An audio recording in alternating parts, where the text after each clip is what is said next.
എല്ലാവർക്കും നമസ്കാരം. ഐസ്റ്റാറിലേക്ക് സ്വാഗതം. നമ്മളിന്ന് സംസാരിക്കുന്ന ഇന്ന് നവരാത്രിയുടെ 7ാം ദിവസം. 7ാം ദിവസം നമ്മൾ ആരാധിക്കുന്നത് ദുർഗാദേവിയുടെ മറ്റൊരു രൂപത്തെ അല്ലെങ്കിൽ അവതാരത്തെ എന്ന് നമുക്ക് പറയാം.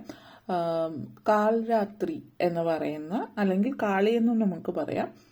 പല പേരുകളിലും പല രൂപങ്ങളിലും ഒക്കെ ദേവിയുടെ അവതാരങ്ങൾ നമുക്കുണ്ട്. അപ്പോൾ 9 ദിവസങ്ങളിൽ ഓരോ പ്രത്യേക ഉദ്ദേശത്തോടു കൂടിയിട്ടുള്ള അവതാരങ്ങളെയാണ് നമ്മൾ ആരാധിക്കുന്നത്. അപ്പോൾ ഈ ഒരു ദിവസം, അതായത് 7ാമത്തെ ദിവസം, നവരാത്രിയുടെ 7ാമത്തെ ദിവസത്തിൽ നമ്മൾ ഈ കാൽരാത്രിയാണ് ആരാധിക്കുന്നത്. അതായത് കാലം എന്ന് പറയുന്നത്, സമയം എന്ന് പറയുന്നത്, രാത്രി എന്ന് പറഞ്ഞാൽ നമുക്കറിയാം രാത്രി തന്നെ. അപ്പോൾ ഇത് അതുകൊണ്ട് തന്നെ ഇരുളിനെ അകറ്റാൻ, നമ്മുടെ ജീവിതത്തിൽ നിന്ന് ഇരുളിനെയും, രാത്രി എന്ന് പറയുമ്പോൾ നിശാചരന്മാർ അല്ലെങ്കിൽ രാത്രി കാലങ്ങളിൽ സഞ്ചരിക്കുന്ന നെഗറ്റീവ് എനർജീസ്, തീയ ശക്തികളിൽ നിന്ന് നമ്മുടെ മനസ്സിലുണ്ടാകുന്ന ദുഷ്ടചിന്തകളും ദുർവിചാരങ്ങളും നെഗറ്റിവിറ്റീസും ഒക്കെ നമ്മളെ അകറ്റാനായിട്ടാണ് മാതാവിനെ നമ്മൾ ആരാധിക്കുന്നത്, അല്ലെങ്കിൽ ദേവിയെ ആരാധിക്കുന്നത്. അപ്പോൾ ഈ ഒരു സമയം, ഈ ഒരു പ്രത്യേക ഇതുമായിട്ട് ബന്ധപ്പെടുത്തിയിട്ട് പൂജയും കാര്യങ്ങളും നമ്മൾ മറ്റ് ഇതുമായിട്ട് ബന്ധപ്പെടുത്തിയിട്ട്, ഇതിന് 6ാം ദിവസത്തിൽ നമ്മൾ പറഞ്ഞ പോലെ തന്നെയാണ് പൂജയും കാര്യങ്ങളൊക്കെ ചെയ്യുന്നത്. ഇതിൽ പ്രത്യേകിച്ച് ചെയ്യേണ്ടുന്ന കുറച്ച് കാര്യങ്ങൾ ഞാൻ പറയാം.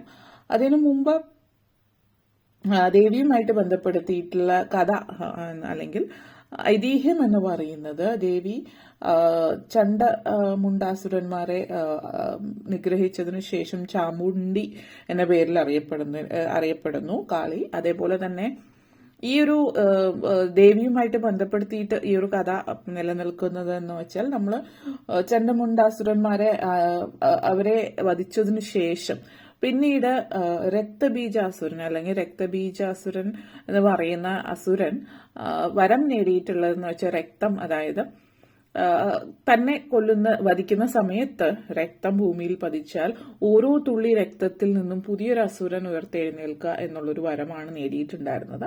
അപ്പോൾ തീർച്ചയായിട്ടും അത് വളരെ ബുദ്ധിമുട്ടുള്ള ഒരു കാര്യമാണ്. കാരണം വധിക്കുന്ന സമയത്ത് തീർച്ചയായിട്ടും രക്തം നിലത്ത് പതിക്കുന്നുണ്ട്, ഭൂമിയിൽ പതിക്കുന്നുണ്ട്. അപ്പോൾ ഓരോ തുള്ളി രക്തത്തിൽ നിന്നും 1000 അസുരന്മാർ, അല്ലെങ്കിൽ ഓരോ തുള്ളിയിൽ നിന്ന് ഒത്തിരി അസുരന്മാർ ജന്മം എടുക്കുന്നു അല്ലെങ്കിൽ പിറവി എടുക്കുന്നു. അതുകൊണ്ട് തന്നെ ഈ ഒരു സമയത്ത് ചാമുണ്ഡി അല്ലെങ്കിൽ ദേവിക്ക് ഒറ്റയ്ക്ക് നിന്നുകൊണ്ടിട്ട് വധിക്കാൻ പറ്റാതെ ആവുന്ന സാഹചര്യത്തിൽ മറ്റ് അസുരൻ, അതായത് ഈ ചാമുണ്ഡി ദേവി രക്തബീജാസുരനെ വധിക്കുന്ന സമയത്ത് നിലത്ത് വീണ രക്തത്തുള്ളികളിൽ നിന്ന് പുതിയ അസുരന്മാരുണ്ടാവുകയും അവരെ എല്ലാവരെയും വധിച്ചുകൊണ്ടിരിക്കും. വീണ്ടും വീണ്ടും പുതിയ അസുരന്മാരുണ്ടാകുന്നത് കൊണ്ട് കാളി, മഹാകാളി അല്ലെങ്കിൽ കാൽരാത്രി ദേവി സ്വന്തം നാവുകൊണ്ട്, അതായത് ഭൂമിയിൽ വീഴുന്ന ഓരോ രക്തത്തുള്ളികളെയും നിലത്ത്, അതായത് ഭൂമിയിലേക്ക് വീഴാതെ, മറ്റ് അസുരന്മാരെ കൊല്ലുന്ന സമയത്ത് ഓരോ തുള്ളി രക്തവും ഭൂമിയിലേക്ക് പതിക്കാതെ തന്നെ സ്വന്തം ശരീരത്തിലേക്ക്, അതായത് നാവ് കൊണ്ട് ശരീരത്തിൽ ഉള്ളിലേക്ക് എടുക്കുകയും ചെയ്തു എന്നാണ് പറയപ്പെടുന്നത്. അപ്പൊ അതുകൊണ്ട് തന്നെ രക്തം ഒരു തുള്ളി നിലത്ത് പതിക്കാതെ വരുമ്പോൾ അവസാനത്തെ അസുരനെയും, ഈ രക്തത്തിൽ നിന്ന് വീണ്ടും വീണ്ടും ഉണ്ടായിട്ടുള്ള അസുരന്മാരിൽ അവസാനത്തെ അസുരനെയും കൊല്ലുന്നു എന്നുള്ളൊരു കഥയാണ് പറയപ്പെടുന്നത്. അപ്പോൾ രക്തബീജാസുരനെ വധിച്ചു എന്നുള്ള ഇതുമായിട്ട് ബന്ധപ്പെടുത്തിയിട്ട് കാലരാത്രി എന്നുള്ള രീതിയിൽ ദേവി അറിയപ്പെടുന്നുണ്ട്.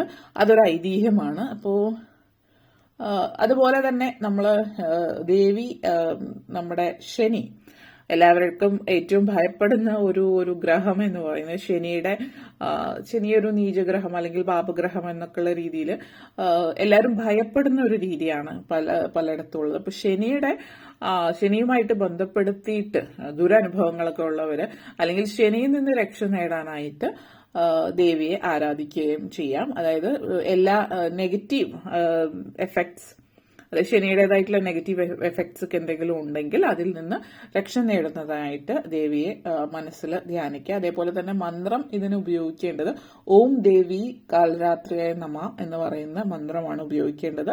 പിന്നെ വ്രതമെടുക്കുന്നത് മറ്റ് ദേവികളുമായിട്ട് ബന്ധപ്പെടുത്തിയിട്ട് പറയുന്ന പോലെ തന്നെ രാവിലെ ശുദ്ധമായിട്ട് എഴുന്നേറ്റ് കുളിച്ച് പുതിയ വസ്ത്രം ധരിച്ച് വിളക്ക് കത്തിക്കുക. അതേപോലെ തന്നെ സിന്ദൂരവും മഞ്ഞളുമാണ് നമ്മൾ ദേവിക്ക് മുന്നിൽ വയ്ക്കേണ്ടത്. അതുപോലെ തന്നെ പുഷ്പം എന്ന് പറയുകയാണെങ്കിൽ പുഷ്പങ്ങൾ അർപ്പിക്കുക.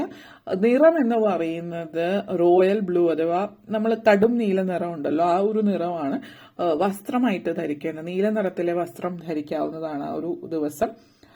അതിനുശേഷം പതിവ് പോലെ പൂജയും കാര്യങ്ങളും ചെയ്തതിനു ശേഷം വൈകുന്നേരം വ്രതം മുറിക്കുന്ന സാഹചര്യം ഇതിനു മുമ്പ് പറഞ്ഞിട്ടുള്ള പോലെ മറ്റ് കാര്യങ്ങളൊക്കെ തന്നെയാണ്. പിന്നെ ഒരു പ്രത്യേകത ദേവിയുമായിട്ട് ബന്ധപ്പെടുത്തിയിട്ട് ശർക്കര നിവേദ്യം വളരെയധികം ദേവിക്ക് പ്രിയപ്പെട്ട ഒന്നാണ്. അത് ശർക്കര കൊണ്ടിട്ടുള്ള പായസമായാലും എന്തായാലും ശർക്കര നിവേദ്യം വളരെയധികം ദേവിക്ക് ഇഷ്ടമായിട്ടുള്ള ഒന്നാണ് എന്നുള്ളതും പറയുന്നു. അപ്പോൾ ഇതാണ് 7ാം ദിവസത്തേക്കുള്ളത് നമ്മൾ പറഞ്ഞു വരുന്നത്. അപ്പോൾ ഇത്രയും കാര്യങ്ങളാണ് പറയാനുണ്ടായിരുന്നത് 7ാം ദിവസവുമായിട്ട് ബന്ധപ്പെടുത്തിയിട്ടുള്ളത്. അപ്പോൾ വീഡിയോ ഇഷ്ടപ്പെട്ടുവെങ്കിൽ ലൈക്ക് ചെയ്യാനും ഷെയർ ചെയ്യാനും കമന്റ് ചെയ്യാനും സബ്സ്ക്രൈബ് ചെയ്യാനും മറക്കരുത്. എല്ലാവർക്കും നന്ദി, നമസ്കാരം.